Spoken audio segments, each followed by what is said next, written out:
Good morning guys! Nandito ako ngayon sa likod ng People's Park. Going ako sa service road ng NLEX dito sa amin sa Valenzuela. Mag-i-spin kami. So that's 2.2 km per isang ikot. Ngayon, medyo mahirap kasi bubunuin namin is 200 km.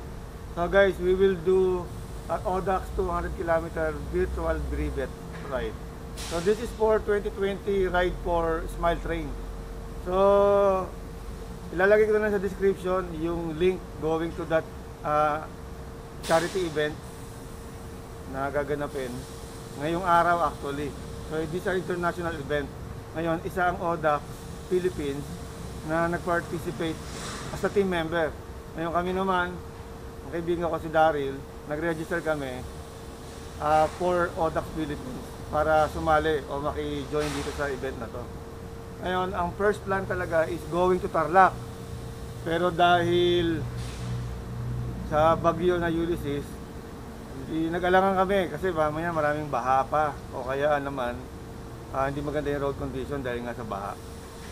So we decided na kumpletuhin na lang yung 200 dito kakaikot. So medyo mentally challenging kasi nga nakakauma yun eh. Ang pinaka malaki ko nang nagawa dyan sa service road is 100. Sana hindi kami maumay.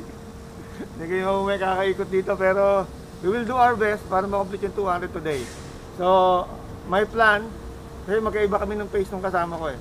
So ako sa pace ko, my plan is 10 hours moving time. So that super relax yun. So, siguro mga 11 hours, 12 hours tapos namin. So, kung mag-start ako ng 4:30, 3:30 or 4:30 ng hapon tapos na kami. So, guys, bye!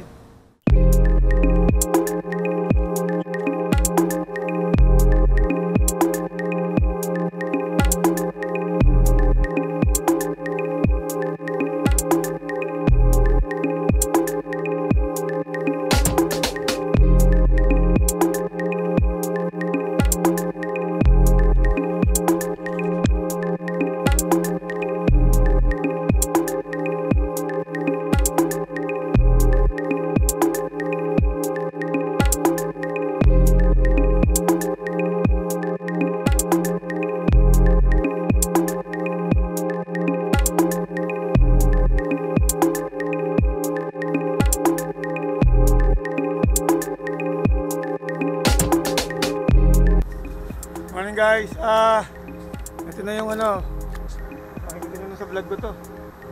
Ito yung makakasama kong baliw ngayon. Baliw! So guys, dalawa lang kaming, hiningal ako. Dalawa lang kami ngayon titira. Pero dahil magkaiba naman kami ng pace, usapan namin kanya-kanya kaming pace eh, para hindi siya mainip. Target namin is at least 10 to 11 hours, tulad na sabi ko kanina. Daryl, Team Poton, Tri-Team o Team Cherry. Yun. 4:56, so almost 5 o'clock na. First stop namin, 50 kilometers for breakfast. O sige guys, go, bye! Now guys, nakaka 32 pa lang kami kilometers. So 18 more para makapag-breakfast. Siyempre trangko ko yan, no? Yan ang trangko natin. Daryl! Hindi nakisama. Mamaya pa ataw yan. Warm up pala. So guys, tuloy na kami. Go, go, go! Morning guys! 51.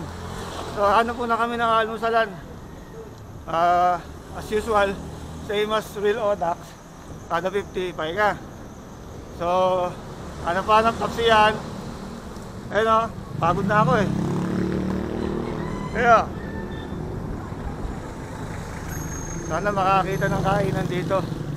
Tapos, maximum 30 minutes break. Tapos balik na. Ride na ulit. Ano pare, rice tayo? Oo nga, sana bukas. Okay guys, dito muna kami. Oh guys, nakahanap kami ng kakainan. Only breakfast oh. Ayoko ng unli, mabait tayo. Oh guys, nandito kami sa Abroy. Tulad na sabi ko kanina, maximum 30 minutes. Sana mabilis mag-serve. 30 minutes breaks, balik agad. Okay guys, kain muna kami. Bye. A few moments later. Yun guys,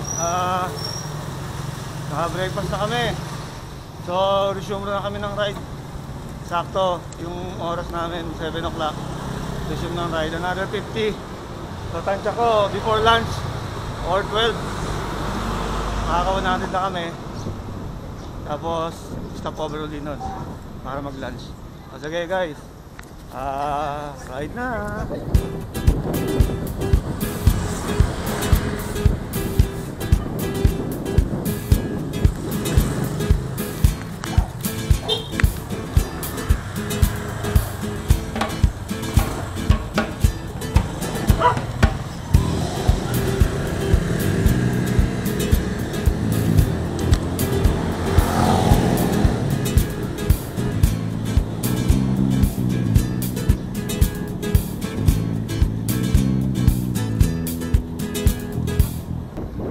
Ayun guys, bumreakaway na yung kasama ko kasi nagbigyan lang ako ng 50 kilometers yan eh.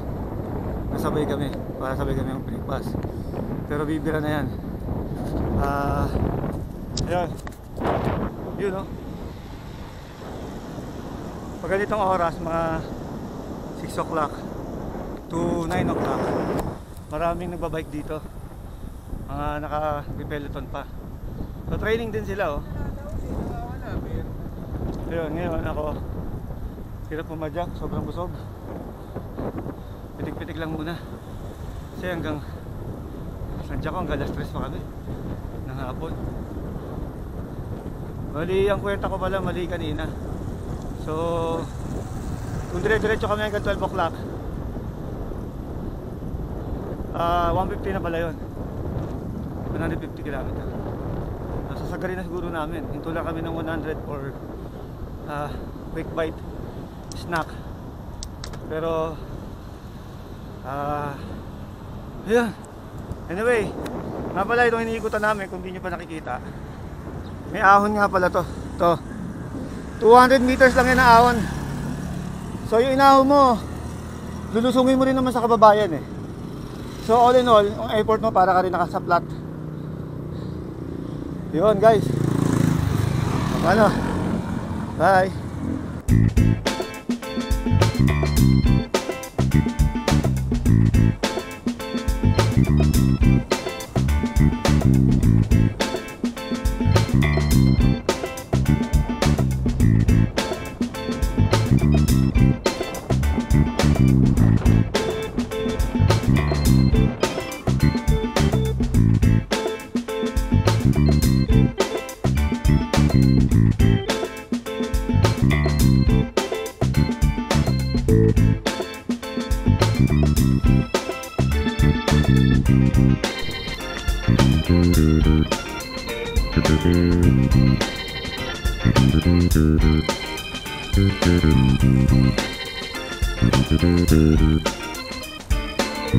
Hombre.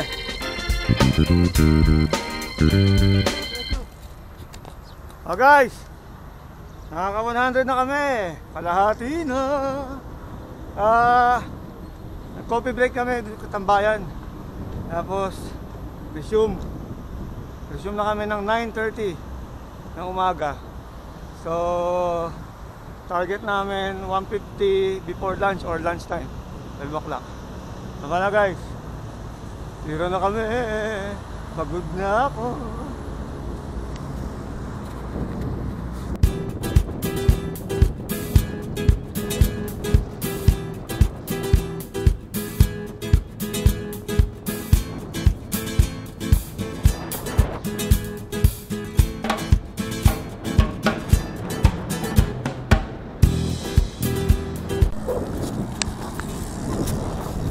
Guys, 150 na si Daryl. 140 lang ako, so lamang siya ng 10. Dahil 150 na siya, magbe-break na kami. Siguro, lunch break na to, 11:30 na eh. Tapos malamang resume namin is 1 o'clock. Grabe, pagod. Mas nakakaumay din pala yung non-stop pedaling. So guys, kung gusto nyo mag-experience ng Audax 200, yung real Audax 200, yung hindi virtual, maganda rin palang training tong virtual. Kasi tetestingin yung umay mo. Ako umay na ako, kakaikot. Parang dun ako natatalo sa umay. Kasi ilang beses na ng Audax eh. Ilang beses na ako nag 200, nagkakapag 300 na rin ako. Hindi ako nauumay ng ganito. Ito, umay na ako. Magwa 150 pa lang. Grabe. Sige guys, lunch muna kami. Bye! A few moments later. Guys, resume na kami. So 150 to 200 na ang target namin ngayon. Sana matapos namin ng as early as possible. Pero chillax lang. Wala naman kami nahabol na oras eh. Itong kasama ko, wala. Mamaya bebelo na yan eh. Ako wala na. Average 20 na lang ako hanggang matapos. Ayun guys, tira na kami. Okay guys, habang nag-warm up pa lang ako para sa last 50, bigyan ko lang kayo ng konting tip sa Audax. Kasi ang Audax hindi naman talaga siya race. So it's a parang fun ride siya. Yun nga lang, may certain distances. Napipiliin ka kung ano namang gusto mo. It's either 200, 300, 400, or 600. So may link ako, lalagay niya sa description below about Audax. So visit nyo na lang yung website nila para mas malaman nyo pa kung ano talaga itong Audax na to.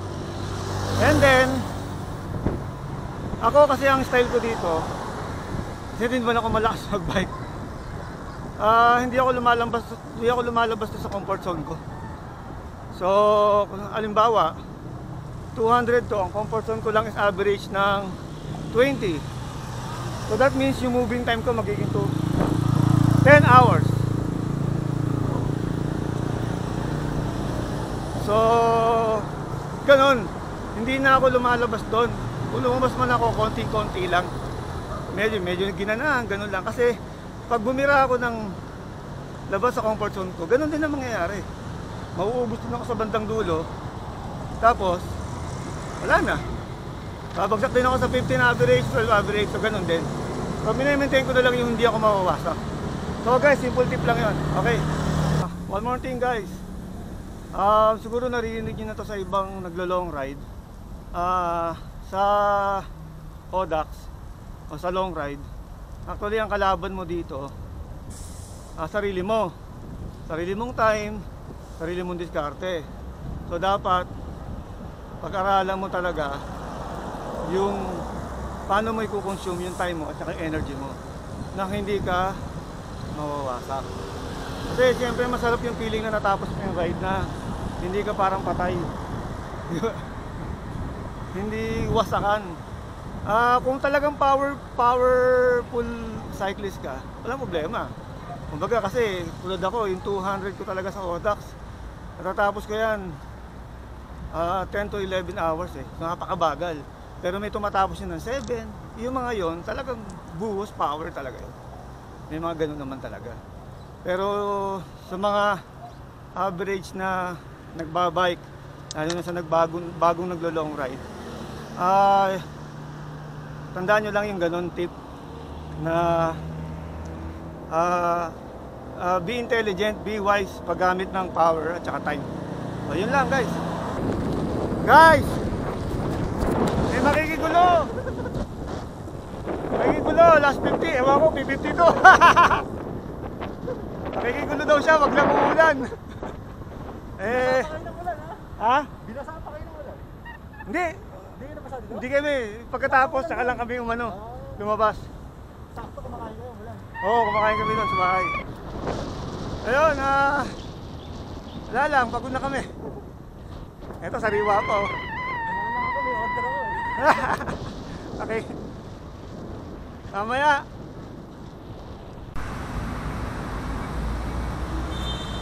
Hello guys, umulan bigla. Napakainit kanina, biglang umulan. 165 pa lang ako. Patila ako lang sandali kasi madulas yung kalsada kapag ganyang unang buhos eh. Maghahalo yung tubig tsaka buhangin kaya masyado madulas. Ewan kayo kasama ko. Suminto din.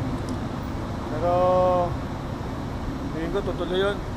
Makikiramdam ako muna bago ako tumuloy. Okay guys.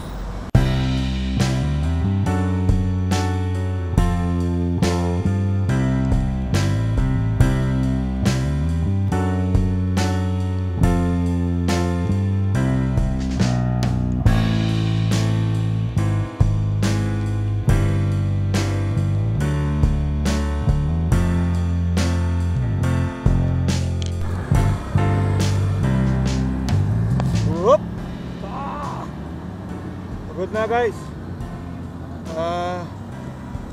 Yung kasama ko tapos na, so 1 hour ahead siya sa akin eh. Mga 20 kilometers yung ahead niya sa akin. So tapos na, umuwi na muna. Tapos ako 190 na. So last 10 kilometers na lang. Yee! Ang problema, pagod na ako. Yung 10 kilometers, kailangan ko pa rin ipahinga eh. Siguro mga 30 minutes pa sa akin niya, wasak na eh. Mas nahihirapan ako. Ewan ko ba't mas nahihirapan ako ngayon sa Odax. Virtual kaysa sa actual na Odax. Siguro dahil nga loop to, non-stop yung pedaling. Siyempre pag actual Odax, meron kang mga hinto, bagal, sa mga bayan-bayan, di ba? Dito, non-stop pedal sa 200 kasi uminto lang kami, 50, 100, 150. So, naubos. Ano talaga? So guys, pakailangan ko konti, tapos diretso na. Sirahin na natin ito last time na to. Okay. Yuhuu! 200 kilometer done! Naku, thank you Lord! Natapos din, nakakuha sa tiyaga. Ay, nako! Thank you sa mga sumuport. Akala mo, dami sumuport. Siyempre, sasama ko na walang sawang kakapayag sa akin. Mwah! Love you po. Thank you Lord. Nakatapos at hindi sinukuhan. Kahit ginapang, kapang na lang. Pero, nahiraos pa rin. Thank you! So guys, thank you for watching. Bye.